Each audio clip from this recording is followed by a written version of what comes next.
Well, after 6 years of waiting, we finally have a new 2D Sonic game. And riding off the highs of Mania, Sonic Superstars honestly doesn't really disappoint. When Sonic Superstars was announced, I honestly wasn't expecting to get a new 2D Sonic game, especially after Origins had just released, but here we are. And the game is actually pretty good, honestly. There are some rough spots here and there, but overall I think I had a pretty fun experience with it. So today we'll be going over how I felt about the game overall, the good points, the bad points, and then I'll be giving my overall score. There will be spoilers at a later part of the video, so if you don't want to be spoiled on this game, I suggest you go play it now, and come back to this video some other time. But for those who have played the game, or to those who just don't care, here is my review on Sonic Superstars.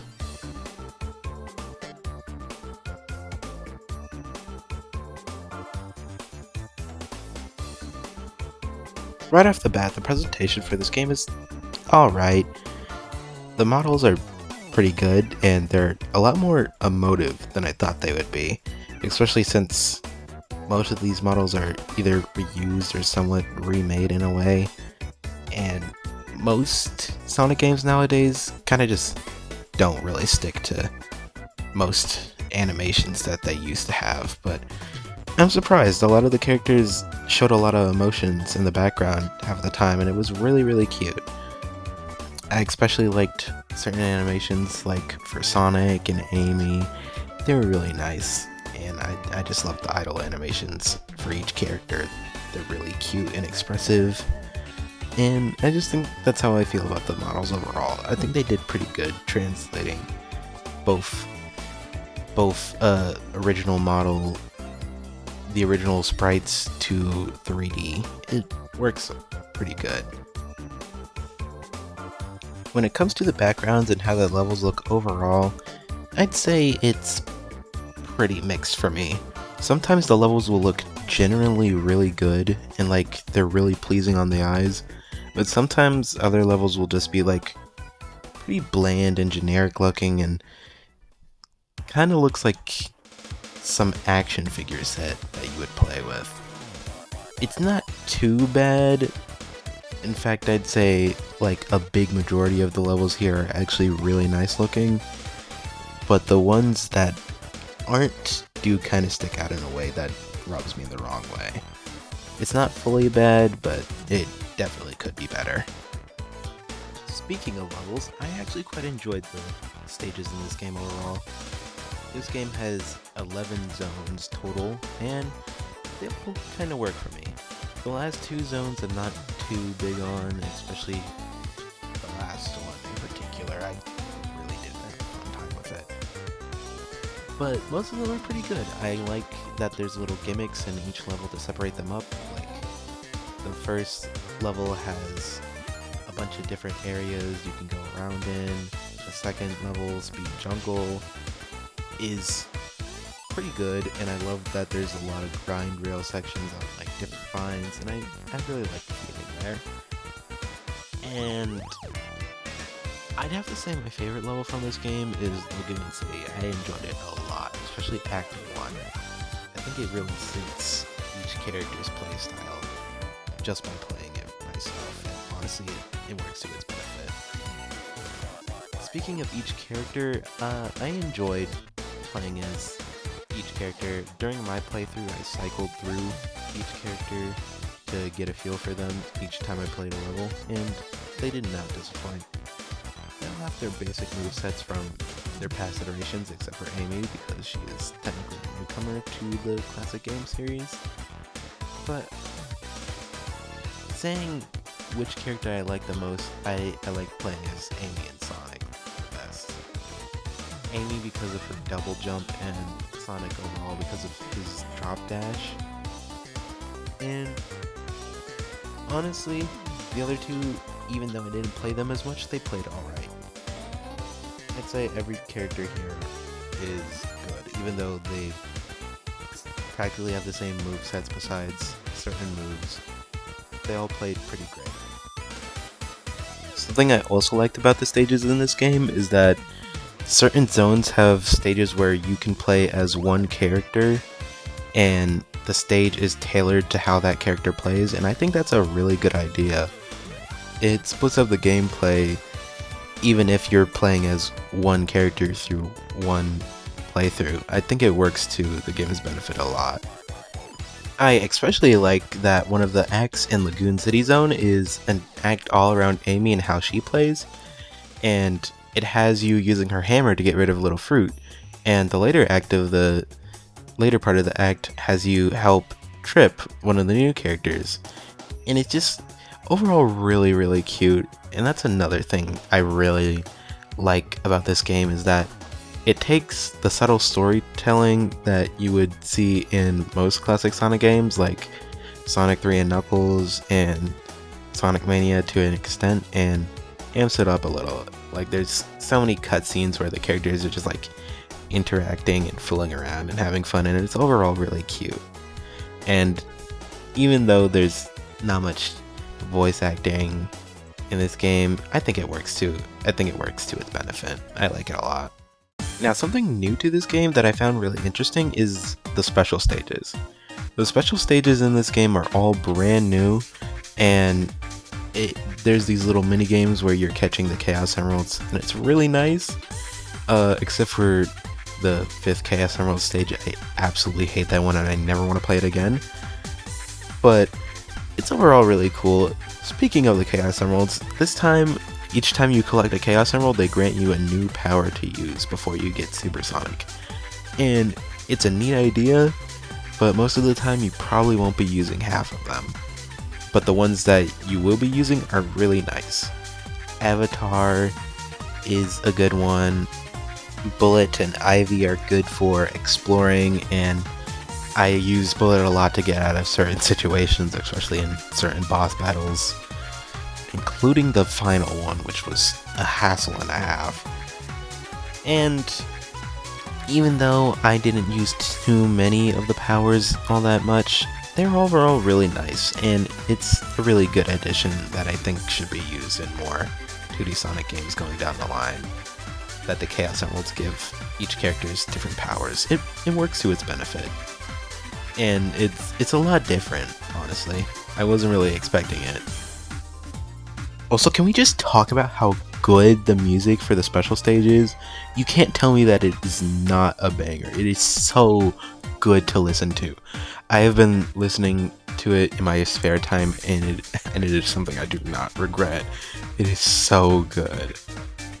Speaking of the music in this game, the music overall is a pretty mixed bag, I would say.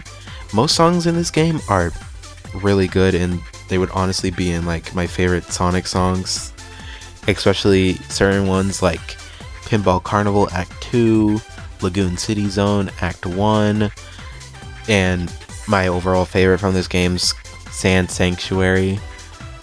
Sand Sanctuary is amazing, and I've been listening to it a little too much. It is like overall my favorite Sonic track, and I do not understate that. Besides the tracks I mentioned, the other tracks, I would say some of them are ranging from fine to just something I just don't really like. Golden Capital Act 1 is a perfect example. It tries way too hard to sound like it's from like one of the original games like on the Genesis, but it just comes off as really ear grating to me, honestly. Sorry to any Golden Capital fans out there. And it just kind of reminds me of like something you would hear in Sonic 4. Rest in peace, Sonic 4. But yeah, most of the tracks in this game are a mixed bag overall. 1 minute you'll be listening to a really great track that you just want to listen to, like on a car drive home or something. You just want to listen to study to, and then a minute later you'll be listening to one of the worst tracks you've ever heard in your lifetime. Just joking, but still. Alright, we'll be going into spoiler territory next, so to anybody that doesn't want to view any spoilers, I suggest you click off now and go play the game. Now, I have to say, as much as I've enjoyed the game overall, I have to say the last half of the game is not that good. Frozen Base Zone is fine, I would say. It's not the worst, but it's definitely not one of my favorites. But the last zone in particular it's just a mess, honestly. For the first act, you have to go through a lot of weird enemies that will just trip you up no matter what. And I know this is supposed to be the point of the final level in a Sonic game, but like, something that really annoyed me in particular is that in Act 2 of the final zone, Egg Fortress Zone, you have to trudge through the entire act backwards, meaning you have to go through everything all over again, while everything is just respawning and despawning over the entirety of the game. And don't get me started on the final boss. It's not the worst final boss, but like, some of the attacks are just not telegraphed that well, and like, they'll just be there to mess you up no matter what. I've had to try the boss like at least 5 times or so, and I know some of you are going to be like, ooh, skill issue, but I was genuinely trying my hardest, but like, I don't even know what happened. Half of the time the boss just did something really weird and I immediately died, and I just didn't like it. I hated it. I was overjoyed when I beat that boss, and I guess that's sort of the point. Now, one of the rewards you get for beating the main campaign of the game is the ability to play as Trip, the new Sonic character introduced in this game, and honestly, she's pretty fun to play around as. But when I tell you that her story campaign is hard, I mean it. There are so many weird enemy placements overall, and most of the enemies are just super annoying to deal with, and it's like they chose every annoying enemy combination that they could find, and they were just like, yep, that'll work. Especially one of the Eggman robos that returns from Sonic 3 and Knuckles. He is there, and he will do whatever it takes to hunt you down and punish you for no particular reason. And I hated every single second of it. It was just completely awful to me. But I still enjoyed playing as Trip. And the reward you get for beating Trip's story is the final story, where you get to fight this really cool dragon as Super Sonic. And it's an okay boss fight. I wouldn't say it's the best final boss fight, but it works for me. It's pretty alright. It's a nice change of pace from just having Eggman as the final boss and that's it. But whatever. I overall enjoyed it. Now, if I had to say my overall thoughts on Sonic Superstars, I would say it's a pretty alright game. To me, it's sort of next to Mania and my favorite 2D Sonic games, and like sort of below Sonic 3 and Knuckles. It's not perfect, but it works well as a Sonic game, and honestly, it's a nice little 2D outing, and I hope to see what else they can do with this formula later on if we get another 2D game. Overall, I'd say this game is a 7 out of 10 for me. Not the best, but it works. And when it works, but when it doesn't, it's pretty infuriating. I would just like to say, before you all click off this video, thank you all for watching. I hope you enjoyed this little review of mine. To those of you who have watched my channel, I am so sorry for the very long hiatus. And to those of you who are just now tuning in, I hope you liked the video, and I hope you like and subscribe. I would like to say sorry for my mic quality. I'm trying to get a better one, and I'm sorry if I haven't talked the loudest or talked all that positively. Today wasn't really the best for me, but overall, thank you all for watching, and I hope you have a very nice day today. Goodbye.